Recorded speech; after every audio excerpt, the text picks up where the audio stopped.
kelas 2 sekalian.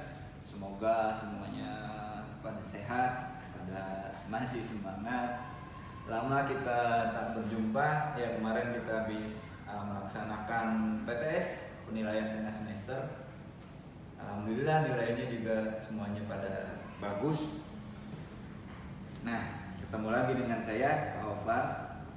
Kita masih pelajaran PAI yang udah masuk ke bab selanjutnya, yaitu bab 4. Kita masuk aja langsung ya. Bab 4 tentang memahami hadis yang terkait dengan perilaku hidup bersih dan sehat. Hidup bersih dan sehat. Nah, di dalam bab 4 ini ada 2 subbab. Pertama yang A, hadis tentang perilaku hidup bersih dan sehat. Dan yang B, mencontohkan perilaku hidup bersih dan sehat. Yang pertama hadisnya, anjurannya, istilahnya materinya, anak-anak materinya tentang hadisnya. Yang kedua tentang prakteknya. Jadi mencontohkan perilaku bersih dan sehat dalam kehidupan sehari-hari. Yang A, bacalah hadis mengenai kebersihan berikut ini. Kita lihat bukunya, halaman 30. Bismillahirrahmanirrahim. Al-Islamu nadhifun fatanazzafu innahu la yadkhulul jannata illa nadhifun. Al-Islamu nadhifun, Islam itu agama yang bersih. Fatanazzafu, maka jagalah kebersihan atau kesucian. Fa innahu, karena sesungguhnya la yadkhulul jannata illa nadhifun, tidaklah seseorang itu masuk surga kecuali orang-orang yang bersih. Hadis riwayat Tabrani. Nah, kita nih anak-anak pengen gak masuk surga? Pengen. Semua orang kalau ditanya juga pengen gak masuk surga? Pengen.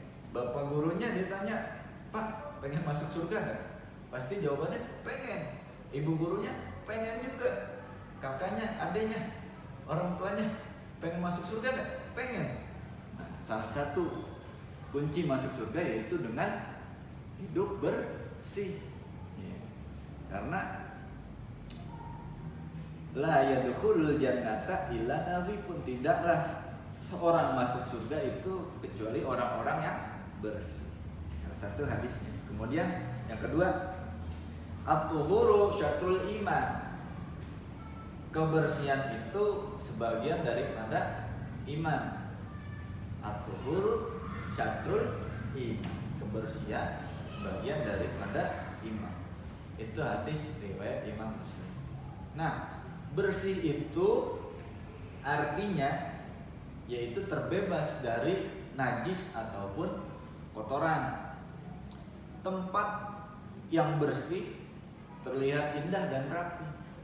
Tempat kita bersih aja nih kelihatan indah gitu, meskipun tanpa aksesoris gitu.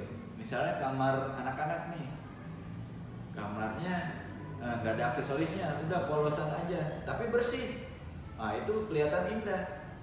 Lebih-lebih ada aksesorisnya, ada tempelan-tempelan nih kayak di kelas, ada tempelan ini, ada gini, itu lebih indah lagi. Tapi kalau nggak ada, tapi bersih, itu aja udah enak dilihatnya.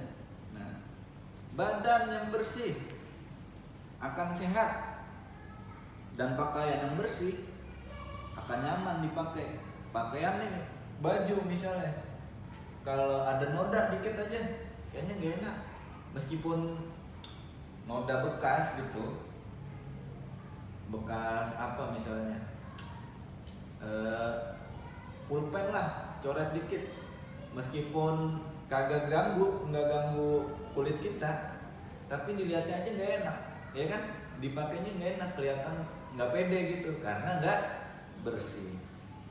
Nah, kemudian tempat tidur yang bersih membuat tidur kita menjadi nyaman. Makanya tuh kalau kita mau tidur bagusnya emang kita bersihin dulu tempat tidur kita biar tidurnya nyaman. Begitupun ketika bangun.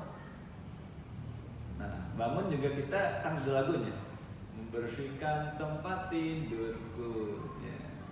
Tuh, jadi kita bangun tidur, kita punya kasur, punya tempat tidur, kita bersihin dulu setelah bangun, biar kelihatannya enak, rapi.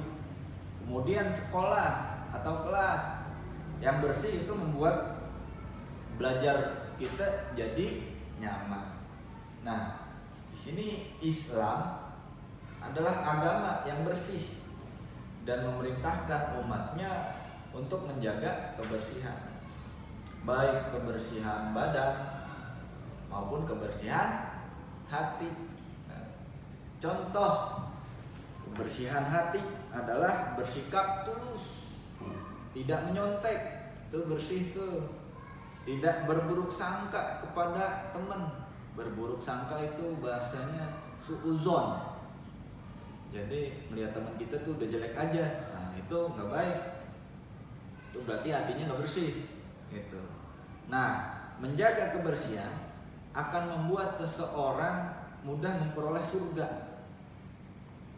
Semua ibadah mensyaratkan adanya kebersihan, baik di badan, pakaian, dan tempat dari najis.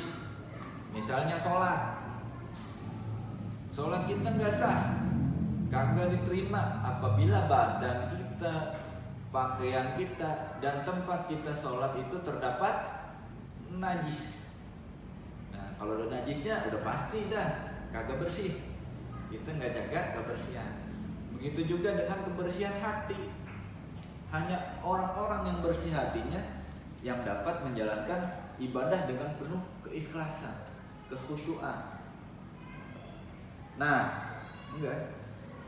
Kebersihan juga menunjukkan keimanan seseorang. Nah, karena kebersihan sebagian dari iman. Sesuai dengan hadis tadi, at-tuhuru syatrul iman. Karena kebersihan itu merupakan bagian dari keimanan. Kalau kita bersih, otomatis kita udah beriman tuh. Gitu. Salah satu faktor keimanan itu juga ada kebersihan. Tuh. Itu yang A. Ya. Kemudian kita masuk ke bagian yang B. Di bab keempat tentang memahami hadis terkait dengan perilaku hidup bersih dan sehat. Diambil seperti yang barusan Bapak bilang, itu merupakan contoh atau praktek perilaku bersih, ya, menjaga kebersihan di dalam kehidupan kita, bersih dan sehat. Di sini di buku halaman 31 ada 4 nih bagian nih yang dicontohkan atau dituliskan.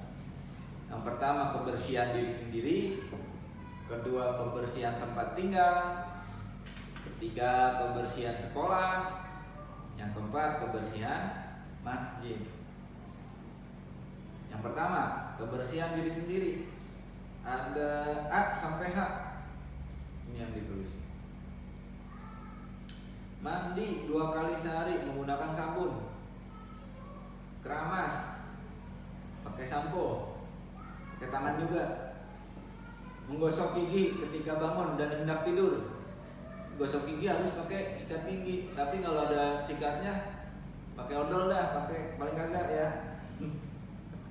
Kemudian mengganti pakaian setiap hari. Pakaiannya jangan itu terus, karena nanti kotor bau karena keringat ya. Menggunting kuku dengan rutin. Nih kuku bapak nih panjang nih, belum bapak gunting. Besok dah hari Jumat ya, sebelum kita Jumatan biar dapat sunnahnya. Tuh, gunting kuku. Kemudian memangkas rambut dan bulu-bulu yang panjang ya Allah. Rambut jangan panjang-panjang. Ya, kalau kita masuk sekolah tuh potong rambutnya. Jangan gondrong ya. Nih gondrong nih, tapi ntar kalau masuk sekolah bapak potong. Siap. Kamu juga di rumah kalau mau potong sekarang bagus, lebih rapi. Apalagi kalau udah masuk harus dipotong biar kelihatannya enak dipandang. Rambut. Mencuci tangan. Nah, sekarang kita nih di musim kayak gini kudu banyak-banyak cuci tangan. Banyak-banyak wudu dah. Kalau wudu kan kena semua tuh. Dari mulut, tangan, Tuh, pakai sabun kalau cuci tangan, ya, biar kuman-kumannya hilang, bakterinya hilang, virusnya mati, gitu. Atau pakai hand sanitizer. Jangan disinfektan kalau cuci tangan, nggak boleh. Ntar kering nih kulitnya. Tahu disinfektan anak-anak tuh yang biasa disemprotin, ya. Kalau di masjid tuh ada semprot. Kadang di rumah kita juga udah pernah disemprot belum rumahnya. Kemudian mencuci kaki dan tangan sebelum tidur atau lebih baik wudu. Ya, itu yang tadi Bapak bilang. Yang kedua, kebersihan tempat tinggal. Memberantas jentik nyamuk di rumah. Nah, biasa nih kalau dulu, sekarang masih ada kali ya. Itu ibu-ibu PKK biasanya. Kalau di RT, anak-anak punya RT kan? Punya lah, di rumahnya pasti ada RT. Itu nanti ada pemeriksaan jentik nyamuk di kamar mandinya atau di kolam-kolam, atau yang punya kolam renang di kolam renangnya atau kolam ikan, itu biasanya banyak jentik nyamuk karena itu nanti nyebabin penyakit, kagak sehat jadinya. Dan nyamuk demam berdarah lagi. Jangan, jadi kita kudu bersih. Yang punya akuarium juga gitu, entar dimakan nama ikannya, benar. Kemudian membersihkan kamar mandi dan selalu menyiramnya kembali setelah buang air kecil dan besar. Nah, ini biasa ini. Seringan tuh karena kita buru-buru atau malas kencing nggak disiram lagi, wah baunya kacau gitu. Jadi kita biasanya hidup bersih. Habis buang air baik kecil ataupun besar, kita siram, kita bersihin biar orang lain yang masuk setelah kita itu nyaman, nggak kebauan. 3, menyapu dan mengepel lantai rumah.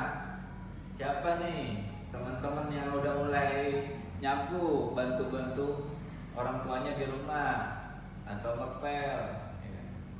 Biasain dari sekarang kan. Kalau di sekolah tuh juga tuh ada piket, masih ada nggak piket ya? Piket sekolah, ya, di kelas ada sapu, misalnya ada kotor. Nah, biasanya anak-anak tuh habis minum es istirahat ada yang tumpah, sering tuh nanti ada yang ke belakang minjem pelan, dipel gitu. Jadi biasain juga gitu di rumah dan cuma di sekolahan. Kemudian membuang sampah pada tempat sampah dan jika perlu membakar atau menguburnya. Nah, sampah juga jadi biasain buang sampah sembarangan karena sumber penyakit dan juga merusak lingkungan. Di sekolah kita udah banyak tempat sampah, jadi kita bisa buang sampah di tempat sampah. Merapikan dan menyimpan kembali semua peralatan yang telah digunakan pada tempatnya. Habis gunakan apaan, misalnya pulpen, pensil, spidol, papan tulis, papan tulis enggak disimpan, ditaruh di situ. Yang lain lah kepada itu habis dipakai ditaruh lagi di tempatnya biar rapi, bersih. Terakhir, bersihkan dan merapikan tempat tidur. Yang ketiga, kebersihan sekolah. Sini banyak tuh, membersihkan papan tulis kelas. Habis belajar hadis nih. Hadis, kelas 2 belum ada hadis ya? Belum ada, kelas 3. Nanti biasanya pelajaran hadis tuh dicatat dulu di papan tulis. Nah, nanti setelah pelajaran hadis ganti pelajaran, itu nanti dihapus. Yang hapus siswa tuh biasanya dihapus, dibersihin lagi buat pelajaran selanjutnya. Misal pelajaran matematika, gurunya nulis soal di papan tulis. Nah, kalau masih ada soal, masih ada coretan yang tadi kan gak enak gitu ya. Jadi kita hapusin. Dan masih banyak lagi. Kemudian yang terakhir, kebersihan masjid. Membersihkan lantai dan karpet dari sampah dan debu, kaca jendela dan sebagainya. Melepas alas kaki ketika masuk masjid atau musola. Nah, terus biasain jangan bermain atau teriak-teriakan di masjid atau musola. karena nanti akan mengganggu jamaah yang sedang beribadah, baik itu ngaji atau sholat. Nah, intinya kita di masjid biar tenang, jaga kebersihan, amanan, biar semuanya pada sehat. Nah, intinya tadi salah satu inti selain menjaga kebersihan badan, pakaian dan semacamnya, kita juga jangan lupa harus menjaga kebersihan hati dari sifat-sifat buruk dan tercela. Ya, itu semuanya materi yang ada di bab 4 hadis terkait perilaku hidup bersih dan sehat. Nah, mungkin itu aja di bab 4 ini.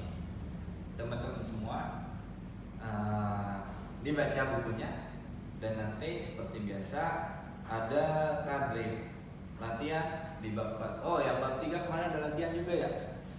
Iya, nanti Bapak kirimin hasil koreksiannya. Dan mohon maaf lama kemarin Bapak balasnya ya. Ya mungkin itu aja teman-teman semua. Tetap semangat, bahagia selalu, bahagia selalu. Ya. Kurang lebihnya mohon maaf. Sampai sini aja. Wassalamualaikum warahmatullahi wabarakatuh.